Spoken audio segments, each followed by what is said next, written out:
اللہ تعالیٰ نے رسول اللہ کو پوری انسانیت کا سردار بنایا، آپ کی ذکر خیر کو بلند فرمایا اور آپ کو ایسی بلند عظمت اور قدر و منزلت عطا فرمائی جو کسی اور کو نصیب نہیں ہوئی۔ آپ کی مخلوق میں عالی شان اور بلند مقام ہونے کے دو بڑے اسباب ہیں۔ نمبر ایک تو یہ کہ اللہ تعالیٰ کا خاص آپ پر فضل و کرم ہوا، اور دوسرا سبب آپ کی عرفہ مقام اور بلند مرتبہ ہونے میں آپ کی تواضع اور انکساری ہے، کیونکہ یہ رسول اللہ کا فرمان بھی ہے اور اللہ تعالیٰ کا قانون فطرت بھی ہے۔ جس کسی نے بھی اللہ تعالیٰ کی خاطر تواضع و انکساری اختیار کی تو اللہ تعالیٰ اس کا مقام بلند کر دیتا ہے۔ مسلم شریف۔ نبی کریم صلی اللہ علیہ وآلہ وسلم کائنات کے سب سے بڑے متواضع انسان تھے، تو اللہ تعالیٰ نے آپ کو سب سے بلند مقام پر فائز فرما دیا اور آپ کو وہ شان اور مرتبہ عطا کیا جو اولاد آدم میں کسی اور کے نصیب میں نہیں ہوا۔ آپ احباب اس بات سے بخوبی واقف ہیں کہ ہمیشہ اس ٹہنی کو پھال لگتا ہے جو جھکی ہوئی ہو، اور رسول اللہ جس قدر رب تعالیٰ کے سامنے متواضع ہوتے گئے اتنا ہی اللہ تعالیٰ آپ کی شان میں اضافہ فرماتا گیا۔ رسول اللہ کی چال میں، گفتگو میں، اٹھنے بیٹھنے میں، کھانے پینے میں اور ساتھیوں کے ساتھ مجلس میں، لین دین کے معاملات میں، غرض یہ کہ آپ کی زندگی کے ہر پہلو میں تواضع و انکساری بڑے واضح انداز میں نمایاں ہوتی تھی۔ فخر، تکبر یا لوگوں کو حقیر سمجھنا یہ سب آپ کی سیرت طیبہ میں کہیں دور دور تک دکھائی نہیں دیتا تھا۔ آپ کی شخصیت بڑی باروب تھی، جو پہلی بار آپ کو دیکھتا تو مرعوب ہو جاتا، لیکن جب آپ سے گفتگو کرتا یا آپ کی مجلس کو اپناتا تو آپ سے ایسے مانوس ہو جاتا یا اپنائیت محسوس کرتا گویا کہ ایک عرصہ دراز سے ایک دوسرے کو جاننے والے ہوں، اور آپ کی مجلس امیر غریب چھوٹے بڑے سب کے لیے یکساں ہوتی تھی۔ ایک مرتبہ رسول اللہ صلی اللہ علیہ وآلہ وسلم تشریف فرما تھے کہ ایک شخص آپ کی خدمت میں حاضر ہوا اور آپ سے بات چیت کرنے لگا۔ رسول اللہ کے روب کی بنا پر وہ آدمی گھبرا گیا اور اس پر کپ کپی طاری ہو گئی، تو رسول اللہ نے اسے فرمایا، گھبراؤ نہیں، میں کوئی بادشاہ نہیں ہوں، میں تو محض ایک ایسی عام سی غریب عورت کا بیٹا ہوں جو خشک کیا ہوا گوشت کھایا کرتی تھی۔ سنن ابن ماجہ۔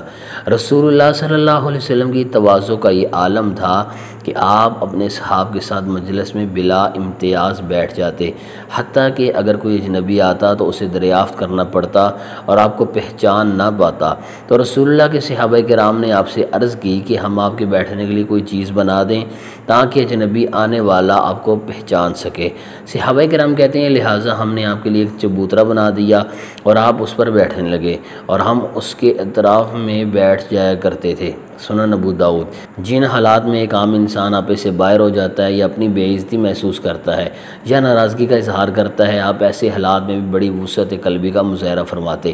حضرت عائشہ رضی اللہ عنہا بیان کرتی ہیں رسول اللہ صلی اللہ علیہ وسلم نے ایک بچے کو اپنی گود میں بٹھایا اور اسے گھٹی دی تو اس نے آپ پر پیشاب کر دیا۔ آپ نے پانی منگوایا اور پیشاب کی جگہ پر بہا دیا۔ بخاری شریف۔ آپ نے نہ غصہ کیا، نہ بچے کے والدین کو کچھ کہا اور نہ اس میں اپنی بے عزتی محسوس کی، بلکہ یہ آپ کی تواضع اور سادہ مزاج ہونے کی واضح دلیل ہے۔ تواضع کی ایک شکل یہ بھی ہے کہ انسان اپنے سے کمزور سے کم تر شخص کو بھی اسی طرح عزت دے جس طرح اپنے سے بڑے یا کسی منصب والے کو عزت دیتا ہے۔ حضرت انس بن مالک رضی اللہ عنہ کی روایت، ایک عورت جس کی عقل میں کچھ نقص تھا آئی اور اللہ کے رسول سے کہنے لگی مجھے آپ سے کام ہے، تو رسول اللہ صلی اللہ علیہ وسلم نے فرمایا اے ام فلاں، دیکھو جس گلی میں تم چاہو گی میں وہیں آ کر تمہاری ضرورت پوری کروں گا۔ مسلم شریف۔ چنانچہ رسول اللہ صلی اللہ علیہ وسلم کے راستے ہی میں اس سے ملے اور اس کی ضرورت کو سنا اور پورا فرما دیا۔ ناظرین، رسول اللہ صلی اللہ علیہ وسلم کی تواضع انکساری کی ایک مثال یہ بھی ہے کہ رسول اللہ صلی اللہ علیہ وسلم کے قریبی ساتھی حضرت عبد الرحمن بن عوف رضی اللہ عنہ جب ہجرت کر کے مدینہ آئے تو رسول اللہ نے ان کا بھائی چارہ ایک انصاری صحابی سعد بن ربیع رضی اللہ عنہ سے قائم فرما دیا۔ انہوں نے حضرت عبد الرحمن کو مال کی اور دیگر ضروریات کی پیشکش کی، لیکن حضرت عبد الرحمن بن عوف رضی اللہ عنہ نے انہیں دعائے برکت دی اور بازار کا راستہ پوچھا، خود تجارت شروع کی، اللہ تعالیٰ نے برکت فرما دی۔ تھوڑے دن گزرے کہ حضرت عبد الرحمن رضی اللہ عنہ رسول اللہ صلی اللہ علیہ وسلم کی خدمت میں حاضر ہوئے۔ رسول اللہ نے دیکھا کہ ان پر زرد رنگ کی خوشبو کے نشانات تھے۔ آپ نے فرمایا یہ کیا ہے بھائی؟ تو حضرت عبد الرحمن رضی اللہ عنہ نے جواب دیا اللہ کے رسول، میں نے انصار کی ایک عورت سے شادی کر لی۔ تو رسول اللہ صلی اللہ علیہ وآلہ وسلم نے پوچھا تو نے اس کا حق مہر کتنا رکھا ہے؟ تو کہا گھٹلی بر سونا۔ ناظرین ذرا غور کیجئے، رسول اللہ صلی اللہ علیہ وسلم کے قریبی ساتھی ہیں، آپ کے پیچھے نمازیں پڑھنے والے، لیکن شادی کی اور رسول اللہ کو بلایا تک نہیں، لیکن رسول اللہ نے کوئی غصہ نہیں کیا، کوئی ناراضگی کا اظہار نہیں کیا، کوئی سرزنش اور ملامت نہیں کی۔ اللہ اکبر۔ لیکن آج ہماری صورتحال کیوں اتنی بگڑ گئی ہے؟ یہاں داماد کہتا ہے میرے والدین اور بہن بھائیوں کو بلاؤ گے تو آؤں گا، بیٹا کہتا ہے میرے سسرال والوں کو بلاؤ گے تو میں خوش ہوں گا، اور اس طرح کی دیگر سطحی باتیں کی جاتی ہیں۔ لیکن رسول اللہ صلی اللہ علیہ وسلم نے ان کی جو ضروری بات تھی، جو اہم بات تھی، اس کی طرف رہنمائی فرمایا ولیمہ کرو اگرچہ ایک بکری ہی ہو۔ بخاری شریف۔ آپ گھریلو زندگی کے لحاظ سے بھی بڑی عاجزی اور انکساری اختیار فرمایا کرتے تھے، جیسا کہ ایک آدمی حضرت عائشہ رضی اللہ عنہا سے دریافت کیا کہ رسول اللہ صلی اللہ علیہ وسلم کے اپنے گھر میں کیا مصروفیت ہوتی تھی، تو حضرت عائشہ رضی اللہ عنہا نے فرمایا نبی اکرم صلی اللہ علیہ وآلہ وسلم اپنے اہل خانہ کی خدمت میں مصروف رہتے تھے۔ بخاری شریف اور مصنف عبدالرزاق کی روایت ہے کہ سائل کے سوال کے جواب میں حضرت عائشہ رضی اللہ عنہا نے بیان کیا رسول اللہ نے جوتا خود مرمت کرتے، رسول اللہ صلی اللہ علیہ وسلم اپنا جوتا خود مرمت کرتے، اپنے کپڑے کو پیوند خود لگا لیتے اور گھر میں ایسے ہی کام کاج کرتے جیسے تم میں سے کام آدمی گھر کے کام کرتا ہے۔ ناظرین سوچئے، رب کے حبیب، اولاد آدم کے سردار، نبیوں کے امام، لیکن گھر کے کام کاج خود کرتے، گھر والوں کا ہاتھ پھٹاتے، اور ہم ہندوؤں اور سکھوں کی تہذیب سے متاثر ہو کر گھر کے کام کرنے کو عار سمجھے اپنی بے عزتی محسوس کریں، یا یہ سوچیں کہ لوگ کیا کہیں گے۔ نہیں ناظرین، ہمیں یہ دیکھنا چاہیے کہ ہمارے پیارے نبی کی سنت کیا ہے، آپ کا عمل کیا ہے۔ یقیناً یہ رسول اللہ کی تواضع انکساری کی ایک بہت بڑی دلیل ہے۔ رسول اللہ کی اجتماعی زندگی میں بھی عاجزی و انکساری کی بڑی مثالیں موجود ہیں۔ آپ اپنے اصحاب کے ساتھ سفر و حضر کے واقعات میں، کھانے پینے کے معاملات میں اور دیگر اجتماعی معاملات کے لوازمات میں آپ کی عاجزی کا وصف بڑا واضح نظر آتا ہے۔ آپ اپنے اصحاب کے ساتھ کھانے پینے کے پروگرام میں ہمیشہ اپنے صاحب کو پہلے کھلاتے پلاتے اور خود آخر میں کھاتے پیتے۔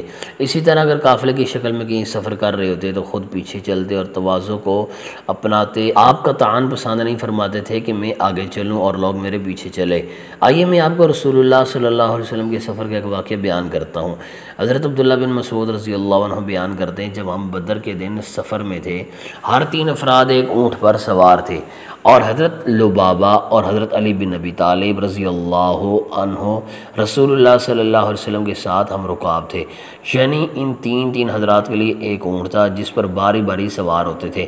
چلتے چلتے جب رسول اللہ کے پیدل چلنے کی باری آئی تو دونوں حضرات نے رسول اللہ سے عرض کی آپ کی طرف سے ہم پیدل چلیں گے، تو اس متواضع شخصیت نے، اس عاجزی کے اپنانے والے نبی نے بڑی ہی محبت بھرے انداز میں یوں جواب دیا، میں تم دونوں میں سے زیادہ قوی ہوں۔ مسند احمد۔ چنانچہ رسول اللہ اپنی باری پر خود پیدل چلے۔ حضرت انس بن مالک رضی اللہ عنہ بیان کرتے ہیں کہ میں رسول اللہ کے ساتھ چل رہا تھا اور آپ نے موٹے کناروں والی نجرانی چادر اوڑھ رکھی تھی، اور اسی دوران ایک دیہاتی آیا اور اس نے آپ کی چادر بڑی زور سے کھینچی۔ حضرت انس فرماتے ہیں کہ میں نے رسول اللہ کے شانہ مبارک پر دیکھا کہ اس کے زور سے کھینچتی ہوئی وجہ سے اس پر نشان پڑ گئے تھے، اور پھر اس دیہاتی نے بڑے سخت لہجے میں کہا محمد، اللہ کا جو مال آپ کے پاس ہے اس میں سے مجھے بھی دینے کا حکم دیجیے۔ سبحان اللہ، یہ رسول اللہ کی انکساری تھی۔ حضرت انس فرماتے ہیں آپ نے اسے مڑ کر دیکھا تو آپ ہنس پڑے، پھر آپ نے اس کے لیے مال دینے کا حکم دے دیا۔ حضرت عبداللہ بن عمر بن عاص یوں بیان فرماتے ہیں رسول اللہ صلی اللہ علیہ وسلم کو کبھی نہیں دیکھا گیا کہ آپ نے کبھی ٹیک لگا کر کھانا کھایا اور 2 آدمیوں نے آپ کی کبھی ایڑیاں رون دی ہوں۔ سنن ابو داؤد۔ حضرت عائشہ رضی اللہ عنہ کی روایت ہے رسول اللہ صلی اللہ علیہ وسلم نے انہیں مخاطب ہو کر فرمایا اے عائشہ، اگر میں چاہتا تو سونے کے پہاڑ میرے ساتھ چلتے۔ پھر رسول اللہ نے فرمایا میرے پاس ایک فرشتہ ہے جس کی پشت کعبہ کے برابر چوڑی تھی، تو اس نے کہا بلا شبہ آپ کا رب آپ کو سلام کہتا ہے اور فرماتا ہے آپ نبوت اور سادگی چاہتے ہیں یا نبوت اور بادشاہت؟ رسول اللہ نے فرمایا یعنی جبریل امین کی طرف دیکھا گویا ان سے مشورہ لے رہا ہوں، تو جبریل امین نے رسول اللہ کی طرف اشارہ کرتے ہوئے فرمایا آپ اپنے آپ کو جھکا دیں، یعنی عاجزی کو اپنا لیں۔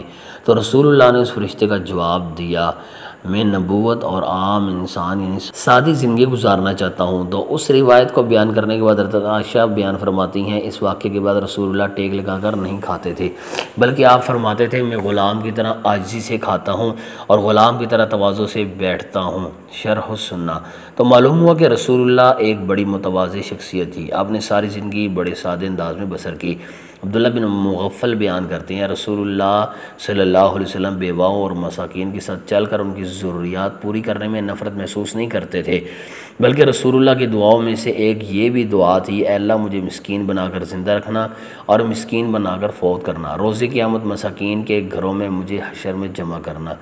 رسول اللہ صلی اللہ علیہ وسلم کی عاجزی ان کی ساری کا عالم یہ تھا کہ اگر کوئی شخص آپ کو دوسروں سے افضل قرار دینے کے لیے کوئی لفظ بولتا تو آپ عاجزی ان کی ساری کے پہلو کو اپناتے، جیسا کہ حدیث میں کہ ایک شخص نے آپ کو مخاطب ہوتے ہوئے یوں کہا، اے انسانیت کے سب سے اچھے انسان، تو رسول اللہ نے فوراً عاجزی کو اپناتے ہوئے جواب دیا، وہ ابراہیم ہے، جامع ترمذی۔ بلکہ رسول اللہ صلی اللہ علیہ وسلم نے اپنی امت کو یہ سبق دیا کہ میرے بارے میں یہ الفاظ بھی نہ بولا کرو، چنانچہ ارشاد نبوی ہے، کسی شخص کے لیے یہ لائق نہیں کہ وہ یہ کہے کہ میں محمد یونس بن متی سے بہتر ہوں، بخاری شریف۔ رسول اللہ اولاد آدم کے سردار ہے، لیکن آپ کی توازن کے ساری اس قدر زیادہ تھی کہ آپ ایسا بول بھی پسند نہیں فرماتے تھے جس میں فخر تکبر کے بو آتی ہو، کیونکہ اللہ تعالیٰ کو عاجزی بڑی پسند ہے، اور اللہ تعالیٰ اپنے علاوہ کسی اور سے تکبر پسند نہیں فرماتے، کیونکہ تکبر اللہ کی چادر ہے اور اس کے شایان شان ہے، اور اگر کوئی ایسی بات کہے یا ایسا فعل ادا کرے جس پر تکبر کی بو آتی ہو تو وہ اللہ تعالیٰ کو ناپسند ہے، خواہ کوئی اللہ کا جلیل القدر نبی ہی کیوں نہ ہو۔ جیسا کہ مشہور واقعہ ہے، اللہ کے برگزیدہ نبی حضرت موسیٰ علیہ السلام بنی اسرائیل کی جماعت میں وعظ و نصیحت میں مصروف تھے۔ ایک شخص آیا اور اس نے حضرت موسیٰ علیہ السلام سے سوال کیا کہ آپ کسی ایسے شخص کو جانتے ہیں جو آپ سے بڑا عالم ہو؟ تو موسیٰ علیہ السلام نے فرمایا نہیں۔ تو حدیث کے الفاظ ہے، فوراً اللہ تعالیٰ نے موسیٰ کی طرف وحی نازل کی، کیوں نہیں، ہمارا بندہ خضر تم سے زیادہ عالم ہے، بخاری شریف۔ اللہ اکبر۔ اب دیکھیے مذکورہ واقعہ میں حضرت موسیٰ علیہ السلام نے اپنے بارے میں یہ سمجھا کہ مجھ سے بڑا اب کوئی عالم نہیں، تو یہ بات اللہ تعالیٰ کو پسند نہ آئی، تو فرمایا نہیں، میرا ایک بندہ خضر ہے جو ایسا علم رکھتا ہے جو تیرے پاس نہیں۔ چنانچہ موسیٰ علیہ السلام نے اس بندے تک پہنچنے کے لیے دور دراز کا سفر طے کیا۔ اسی طرح کی مثال رسول اللہ صلی اللہ علیہ وسلم کی زندگی سے بھی ملتی ہے، جیسا کہ حضرت انس فرماتے ہیں، نبی اکرم صلی اللہ علیہ وسلم کی ایک اونٹنی تھی جسے غصبہ کہا جاتا تھا، کوئی جانور اس سے آگے نہیں بڑھ سکتا تھا، تو ایک دیہاتی ایک اونٹ پر آیا تو وہ اونٹ اس اونٹنی سے آگے بڑھ گیا، تو حضرت انس بیان فرماتے ہیں یہ بات مسلمانوں پر بڑی شاق گزری، تو انہوں نے کہا افسوس یہ پیچھے رہ گئی، تو رسول اللہ نے فرمایا یقیناً اللہ تعالیٰ نے اپنے اوپر یہ بات لازم کر دی ہے کہ دنیا کی جس چیز کو بلند کرے گا اس سے پست اور نیچے بھی کرے گا، بخاری شریف۔ تو معلوم ہوا کہ یہ اللہ تعالیٰ کا قانون فطرت ہے کہ ہر بلندی کو پستی لاحق ہے، جیسا کہ عربی میں ایک مثال ہے، ہر بلندی کو پستی اور ہر عروج کو زوال لاحق ہے، اور قرآن کی آیت بھی اس بات کی تائید کرتی ہے، سورہ بنی اسرائیل ترجمہ ارشاد باری تعالیٰ ہے، اور نہیں کوئی بستی مگر ہم اسے قیامت سے پہلے ہلاک کرنے والے ہیں یا نہایت سخت عذاب دینے والے ہیں، یہ کتاب میں لکھا ہوا ہے۔ ناظرین کرام، دعا ہے اللہ رب العالمین ہمیں عاجزی ان کے ساری اپنانے کی توفیق عطا فرمائے، آمین۔ مزید سیرت النبی صلی اللہ علیہ وسلم پر مبنی واقعات ویڈیوز دیکھنے کے لیے ہمارے چینل کو سبسکرائب کیجیے، ویڈیو کو لائک کیجیے۔